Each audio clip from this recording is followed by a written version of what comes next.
The Crows have turned up the heat this year, but they're going to need to fire on all cylinders in the chilly Ballarat on Saturday against the Bulldogs. Chief, this is going to be one of the great tests for the Crows against the Bulldogs. I know it's at Mars Stadium in Ballarat, minus whatever you want it to be, and long sleeves are plenty, but we've pumped them up all year, but this is probably their biggest test.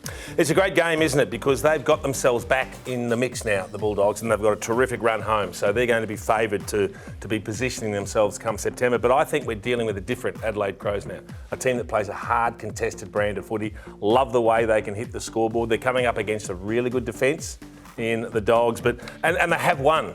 In fact, they won last year in a tight one at Ballarat, so that holds no fears for them as well. So I'm really bullish about Adelaide, although I'm generally concerned about this. I am going for an upset with the Crows, but it's a game that could go either way. I want to ask you, because both teams have a different profile, don't they? So it's a hard game to read, isn't it? Yeah, well, the Crows, as we know, are a really exciting attacking team, and the Bulldogs' defence, this is where they really improved this year, which I think we sort of identified last year that was where they were perhaps falling down. So, it'll be a real good contrast this weekend, and the Crows averaging 30 points in first quarters over the past 5 rounds, so they've been flying out of the blocks, so we'll probably get a good indication early which way it might go. Dreamtime at the G is one of the greatest games on the calendar.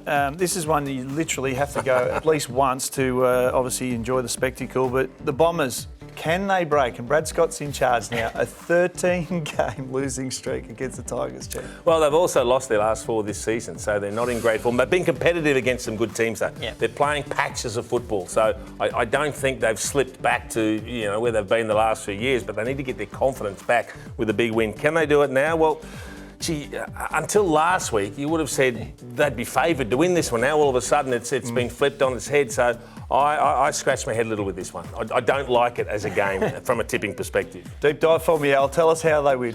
Well, the Bombers, as you say, they've lost 4 in a row, but they're all against top 8 teams. So that run's maybe not as bad as it might look on paper, but the Tigers seem to have their mojo back, and they do have the wood on the Bombers, it's fair to say, 13 in a row. The one player I'll be watching this week is Jack Merritt. Has a fantastic record against Richmond. He's had 30-plus disposals in his past 5 against the Tigers, so he'd be one to look for this weekend. All right, well, the panel is split again. Jason and myself are going with the Crows, but Al's tipping the Bulldogs, as he does, just try and creep away.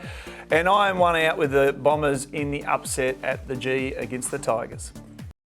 You know it's a better betting app when you've got stats and insights for every major game and race. Plus expert opinions from the best minds in the game, all in the palm of your hand. That's better. Your chances are you're about to lose.